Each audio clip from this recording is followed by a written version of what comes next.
السلام عليكم، معكم اسلام رجب.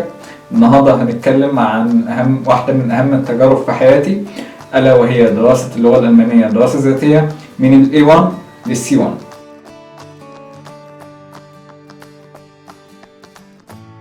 الاول انا من بلد جنب المنصوره، بينها وبينها نص ساعه، فلاجل هذا السبب انا ما كانش عندي اي فرصه ان انا ادرس في معاهد لغه متخصصه، وزيادة على كده كانت المصاريف غالية جدا في المعاهد اللي موجودة في القاهرة، وعلى رأسها طبعا معهد جوتا، وكانت المسافة كبيرة جدا، حوالي 3 ساعات رايح 3 ساعات جاي، فاضطريت ان انا اذاكر لوحدي في البيت.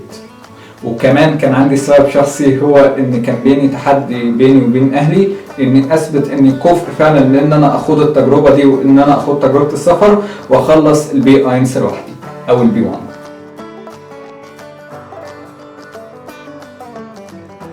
أنا قعدت في اللغة من 12 ل 15 شهر مقسمة كالتالي.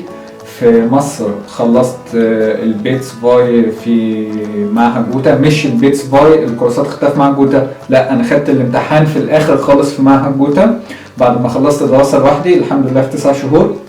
بعدين جيت هنا ألمانيا، قعدت هنا شهرين، وبعدين دخلت التست ده في أول مرة، قدرت إن أنا أجيب 16 نقطة.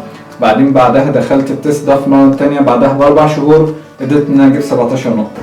ملحوظة صغيرة، انا اول ما جيت المانيا ما ذاكرتش لوحدي ان انا قفلت على نفسي، لا ده انا رحت الفولكس هوخشولة هنا وخدت كورس لمدة 2.5 شهر عشان خاطر اعرف اتكلم مع الناس وان انا اكتب وحد يصحح.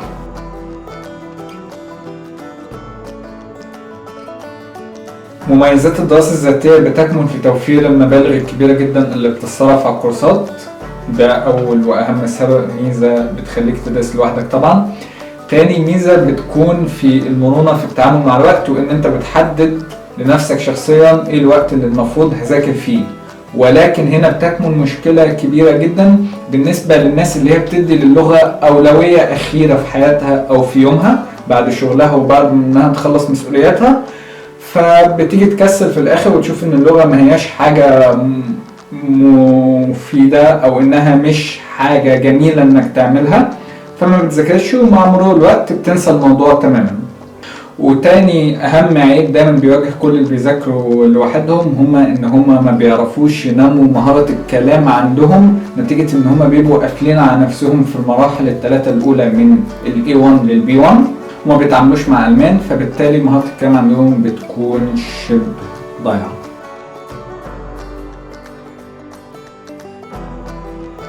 الصعوبات اللي كانت بتواجهني في اللغة كانت بتتمثل بشكل رئيسي في حاجتين.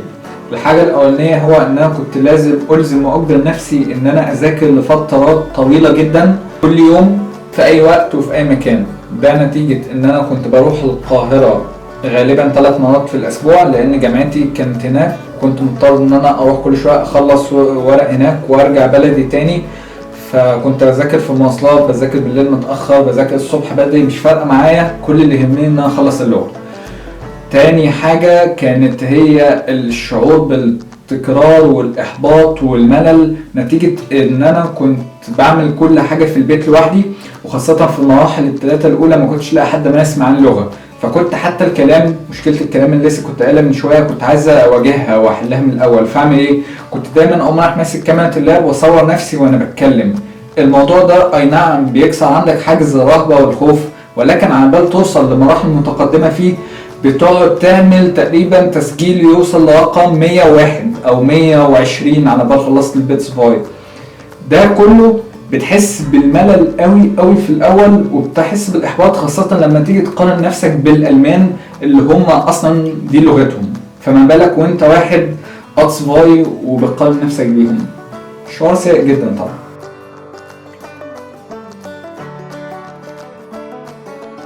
ناس كتير اكبر مني بتيجي تسالني السؤال ده وتقول لي احنا قدراتنا قلت نتيجه ان احنا كبرنا في السن. احب اقول لهم ان ده علميا مش صحيح.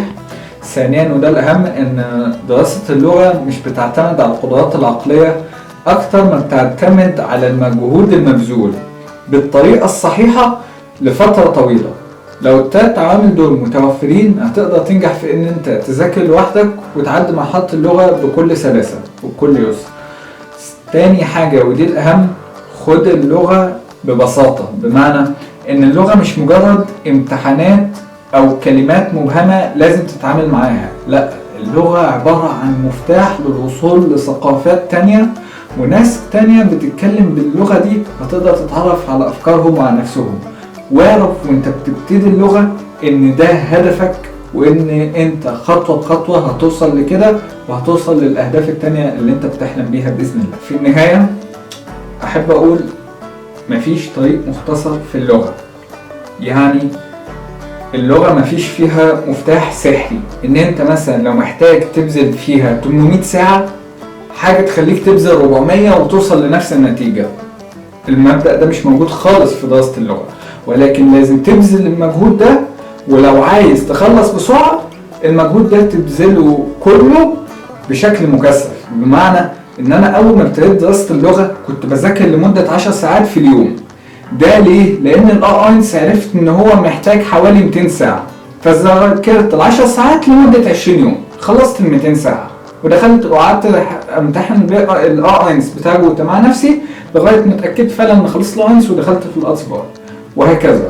فانت مفيش حاجة اسمها اذاكر لغة اقل واوصل اسرع، او ان انا اقدر افهم اللغة احسن، لا، مفيش الكلام ده اطلاقا.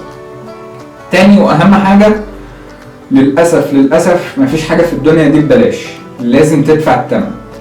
انا لما ابتديت مشوار اللغة انا كنت مخلص سنة اولى كلية في مصر ولسه هدخل سنة تانية.